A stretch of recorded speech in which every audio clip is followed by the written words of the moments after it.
Hello everybody. So in this video let's talk about reorder paragraph of reading section. So let's see what the task is first. On the left hand side you will be given some text boxes with text inside it. Mostly each box will have one sentence. So the task is to arrange these text boxes on the right side in the correct order so that the entire paragraph would make sense. So you need to take each of these text boxes and form a meaningful paragraph. That's what the task is. Let's see the scoring. 1 point for each pair of correct adjacent text boxes. So what does this adjacent text boxes mean? And the minimum score is 0. So let's understand what this adjacent text boxes mean. Let's say you get 5 text boxes A, B, C, D, E in a random order. Let's say C, D, A, E, B, whatever. Okay, so they are placed in random order, and let's say the correct order is A, B, C, D, E. And let's say you place them in the correct order. So if they are arranged as below A, B, C, D, E. So how do you get a total of 4 points? So A and B are adjacent boxes and they are placed in the correct order. So A and B you get 1 point. B and C are placed correct, so you get 1. C and D again 1. D and E correct order, so 1. So that is how you get 4 points here. Let's say you placed one text box incorrectly. Let's say you placed A, B, C and then D and E, right? Let's say you placed them incorrectly. You placed in place of E and E in place of D. So what happens here? A and B you get 1 mark. C and D, C and sorry B and C you get 1 point. C and E are not the right order. So these adjacent boxes are wrongly placed. So you get 0. E and D are also incorrectly placed because it's not E and D, it's actually D and E. Okay, so you lose 2 points here. So just by misplacing one box correctly, the other one automatically becomes incorrect, and you lose 2 points here and end up getting only 2 points, not the 4 points. So what if you do this A, B, C, D, and let's say you move this here. So E and A is wrong, so you get 0. A, B, you get 1 point. B and C, you get 1 point. C and D, you get 1 point. So you get 1 point for all these three, but this one you lose. So these are the possible combinations for if 5 text boxes are given. So that's how the scoring is. So hope you understand. If you have any questions on scoring, you can ask, but I think this will explain how the scoring does.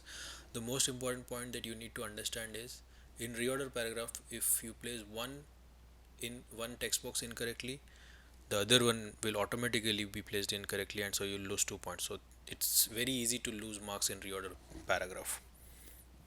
Okay, 1 point from the score guide. These text boxes, there will be either 4 or 5. In some cases there can be only 4 text boxes, some cases 5, just so you know. And the number of questions that will come as a reorder paragraph, minimum 2, maximum 3. Third question is optional. Okay, so again I'm recommending the same thing. For any question of reading, you must have a minimum score of 150 words per minute, otherwise it gets very difficult because the text length can be up to 150 words even in the reorder paragraph. Okay, so have a reading speed of at least 150 words. I encourage you to increase it to 180 to 200 and just practice. So you all know this because you watched the previous videos. Okay, this time management, uh, it's like first two questions you should take 3 minutes each. Okay, so there will be 3 questions, but 2 will be coming for sure. The third one may or may not come in your exam. So I'll take up to 6 minutes for the first two questions, or up to 3 minutes for each question, the first one and the second one. And the third question you can take only 2 minutes because you'll get that extra 2 minutes if third question comes. It's the same thing from my time management video. You watch that video first because it's very important. Okay, so these 2 points are extremely important in this video. If you want to score 79 plus, my suggestion is to solve reorder paragraph 100% correct, because as explained in the scoring slides, if you place one text box in incorrect location, you may lose 2 points. And if you lose 2 points in reorder paragraph, then there won't be any room left for errors in other reading sections. Okay, so it is better to solve reorder paragraph 100% correctly and allow yourself some room for error in other sections. If you do mistakes here, then you must do all other sections correctly, otherwise it's very difficult to cross 79 plus in reading section. You must get this into your head, understand why I'm stressing on reorder paragraph, why you must get 100% marks in reorder paragraph. There won't be any room for error in other sections. Okay, so what is the strategy and how can we maximize our score? Okay, first read and understand each and every text box thoroughly so you understand the overall story. Don't just skim. So why you should not skim and why skimming is not a great idea in my opinion, I'll explain you in the next slides. But what I'm trying to tell you is, if you want to follow my approach, as soon as the question comes, read each and every text box, read and understand each and text box so it makes sense to you. Each and every text box must make sense to you. So that is the first step. So when you're reading that, when you're reading all the 4 or 5 text boxes, you identify the following things: pronouns, transitional words, subject object relation, and chronological order of events. So these are the 4 things which we need to identify while reading those texts, which will help us to identify the topic sentence and conclusion sentence and what other sentence in between and what is the right order. How it will help, I'll explain you. So the third thing is, by the time you read everything, right, you will understand all the text boxes and then you just arrange whatever you think is the right order. After arranging, read all the text boxes sequentially again. By now you will understand fairly confidently if the order seems correct or not. If anything seems to if anything does not seem right, just shuffle it and read again. If 3 minutes are up, move on to next question. Okay, so this is what you need to follow to get it 100% correct. Okay, now let's see the examples. Okay, let's see, we got this question, and let's say you are skimming here. What do you get? Let's say the time starts now and you start skimming. Okay, you see one pronoun here, so I just want to show you that the pronouns example. So pronoun is only there in the first section, first text box. It's not there in others text boxes. There is one article here at the beginning of the sentence. So all you understand is this particular text box may not be the topic sentence or may not be the first sentence in the correct order. That much you understand, but you don't understand anything else. So you have to read these other 4 text boxes anyways, and when the time comes to arrange this thing in the right place, you have to read this text box anyways. So why skim and why try to get some things which are not really of any use? Best thing is to read everything correctly. So that was the pronouns example of why skimming wastes times. Now I'll tell you why skimming will waste some time for transitional words. Okay, so where are the transitional words here? At 2 places, subsequently and as a result of. So we probably can tell you that these two may not be the first sentences, but again, that's all it tells. It doesn't tell where to place these two in the and what is the right order. See, these are the correct answers, and this statement goes here and the statement goes here. But again, we can't say just by skimming where what is the right answer. So you have to read them correctly. Okay, chronological order. Let's see.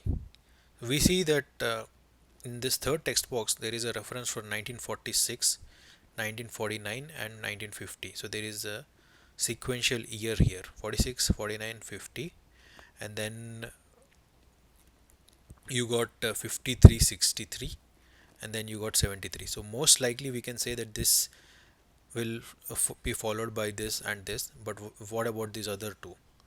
Where should we be placing them? Does this mean that this is the first sentence, this second sentence, this third sentence, and what about these two?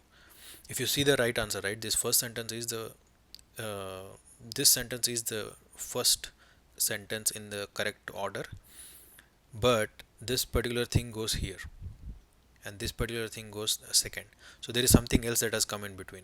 One, two, and then something else came, and then the last thing came. So even the chronological order does not guarantee the right sequence of text boxes. Okay, and now subject object relation. Just try to concentrate on this particular slide. Okay, let's say you're skimming again. You see the word here, the king, and then the king. Okay, there is some relation between these two. That's all you understand. You don't understand which sentence to be placed first and which sentence to be placed second, right? Similarly, I'll show you, right? The office and prime minister. Prime minister always is referred with office. So there is we understand there is a relation between these two sentences. And there are words like minister, minister, minister, minister of defense, minister of interior, minister, prime minister, right? So there is some relation between these two sentences. Okay, then Daud proclaimed a republic. Daud was overthrown. So there is something happening with Daud. Daud is the actual topic sentence here. So some things like this we can understand just by skimming, but we will not really understand the uh, whole story and what is the exact order. So my opinion is just read and understand each and every text box thoroughly. In only that way you can solve this 100% correct, and we don't want partial marks in this section. We want them 100% correct. So now let's read and see what's happening. Daud subsequently deposed the king and proclaimed a republic in 1973. So Daud is some guy. We don't know because we'll have to read the rest of the thing. Daud is some guy who disposed the king in 1973 and got his reclaimed the republic or whatever, right? That's all you understand from here. What is the other thing? As a result of the soaring of Pakistani Afghan relations, Daud's cousin King Muhammad Zafir Shah removed him from office. Okay, so some relation between Pakistani Afghan has happened, and Daud's cousin, who was the king, he removed Daud from office. That's all you understand. So you see here that okay, there is somebody, the king. The king could be this guy. So first, obviously, this sentence means that the king removed Daud from some position, powerful position, and then Daud reclaimed the position, right? That's there is some linkage between these two. So if you read the entire thing and try to make sense out of it, then you will understand, okay, now this statement uh, is before this particular statement, that right. Now if let's read the third sentence. An ethnic posthung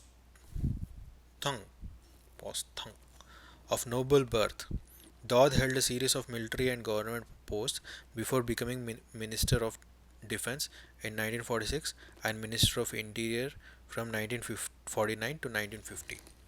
Okay, so this is a clean statement about Daud and what his background is and what he has become. So this probably is a topic sentence. That's how much we can conclude, but it's all meaningful and there is no relation between these two sentences here. Okay, Daud was overthrown and assassinated during the Saur revolt, which brought a communist government to power. That means after Daud had the power, he was assassinated and somebody else came into power. So if you try to link these three, right, here this will be followed by this and probably this will be followed by this. That's how much you can understand. And what about this? As Prime Minister from 1953 to 1963, Daud sought to modernize the country, supporting rules permitting women to remove the veil in 1959. Okay, so obviously there is a relation between this particular statement and this particular statement. So that's why I'm saying if you read all the content of all the text boxes, that's when you can conclude that this is the independent topic sentence, and then it's followed by he being the prime minister, and then somebody took him off and he got the position again, and then eventually he was assassinated. That's how the entire thing will make sense. So that is how we place everything correctly and get 100% marks. So again I'm saying don't skim, just read everything, and while reading you try to understand where the pronouns are and where there are transitional phrases and what is the subject object relation, what is the relation between each of these text box with the other text boxes. Okay, so this is the topic sentence we already discussed. Okay, so final tips: you must have a reading speed of at least 150 words per minute, and read and understand each and every text box thoroughly.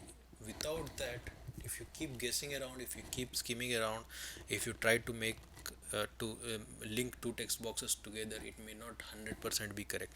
You must understand the entire story in reorder paragraph to get it 100% correct, and you must get reorder paragraph 100% correct. That's why read everything, understand everything. You got 3 minutes to do that. Okay, so up to 3 minutes for first two questions and 2 minutes for the third question. Let's say you get the third question, so what do? You got 2 minutes, right? Your reading speed is 150 words per minute, so the 1 minute is enough to read the given text, all the 5 text boxes, and you'll still have 1 minute to read it again and shuffle and arrange. Okay, I'm stressing this point again. If you want to get 79 plus, 100% reorder paragraph must be done correctly, because if you make one mistake, you lose 2 points and there won't be any room for error in other places. Okay, that's why solve this 100% correctly and just allow yourself to have some mistakes in other sections. Yeah, watch scoring estimation and reading time management, and then you will understand why I'm allotting these times and why we are targeting 100% reading and reading reorder paragraph. Okay, if you have any questions, feel free to ask. Thank you for watching. Subscribe, like, share. Have a good day, guys.